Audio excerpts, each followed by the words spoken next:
Bom, a pandemia afetou todas as pessoas do mundo, né, de alguma forma. E isso é um fato.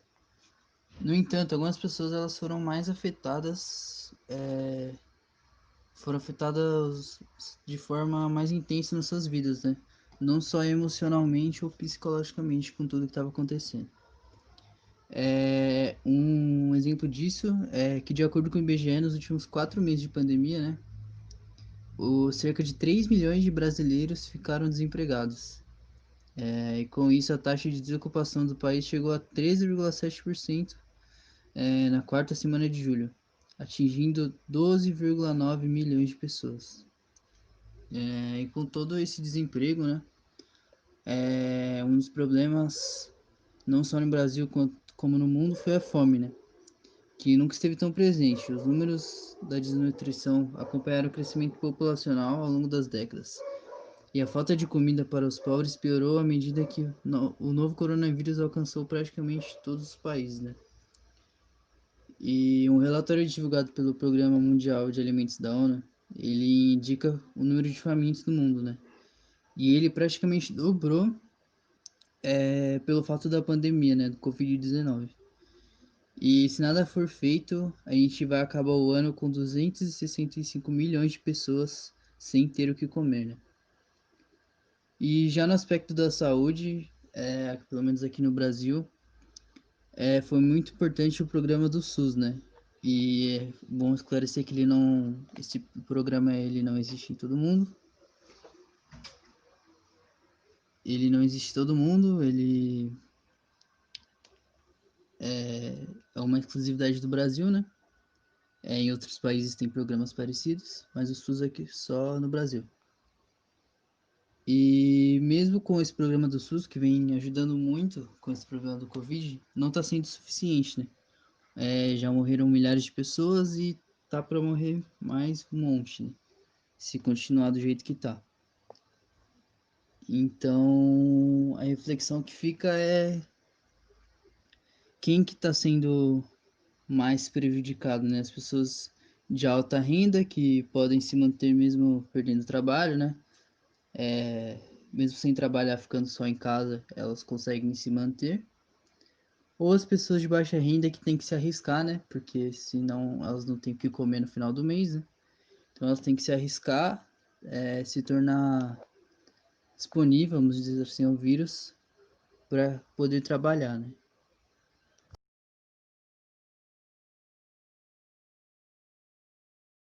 Bom, a reação da sociedade, né, das pessoas assim que o vírus começou, né, que ele começou a se popularizar e começou a crescer também o número de casos, a reação da sociedade foi a mais óbvia, né? Todo mundo ficou espantado, mas mesmo assim, um exemplo aqui no Brasil, as pessoas demoraram para levar a sério, né?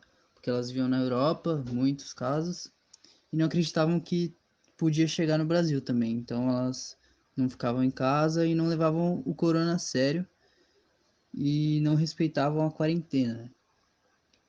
E depois de um tempo as pessoas começaram a mais a respeitar, né? Ficaram mais em casa. Porém, mesmo com todas as campanhas, né? Jornais mostrando todos os casos, todos os óbitos pela Covid, uma pesquisa do Ministério da Saúde, ela diz que 20% dos brasileiros furaram o isolamento, né, a quarentena, por um motivo de tédio, apenas tédio, sem nenhum propósito maior, né? E isso mostra um pouco de como a nossa sociedade continua ignorante, né? Porque mesmo a pessoa botando a sua vida em risco, né, independentemente da sua contaminação, ela poderia contaminar as pessoas em volta dela, né, que tiveram contato com ele. Então é uma atitude muito ignorante da parte das pessoas. E 20% de um país inteiro é muita coisa, são muitas pessoas.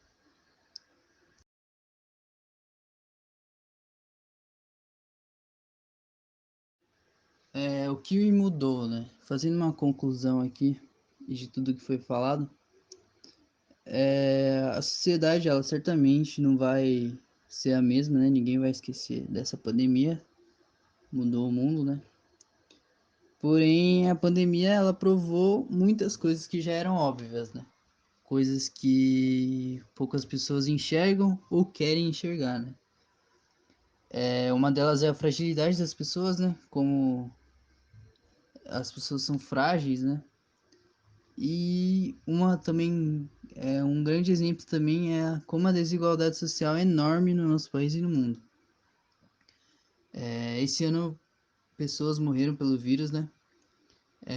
Muitas pelo fato de eu já ter falado antes, de elas não poderem ficar em casa, né? Porque para muitas pessoas ficar em casa era sinônimo de passar fome. Mas a questão da morte, a pobreza já existia muito antes do vírus, né? Então a reflexão que fica é a seguinte: se todas as pessoas tivessem uma boa renda, uma qualidade de vida para poder ficar na quarentena, respeitar a quarentena, ficar em casa, será que o vírus estaria fazendo tanto estrago quanto está fazendo hoje na nossa sociedade? Com esse número altíssimo de casos, esse número altíssimo de óbitos, será que tudo isso seria tão alto assim? E mesmo que se todas as pessoas tivessem o benefício de poder ficar em casa, tendo comida, saúde, respeitando a quarentena, né? Todos os motivos para poder respeitar a quarentena. E mesmo se elas desrespeitassem a quarentena da mesma forma, isso é o mínimo que uma pessoa tem que ter, né? A escolha de poder ou não respeitar a quarentena. Então essa é a reflexão que fica. Que muitas pessoas não têm ao menos a escolha, né? Elas têm que ou elas ficam em casa e morrem, ou elas saem de casa e tentam viver, né? Sobreviver.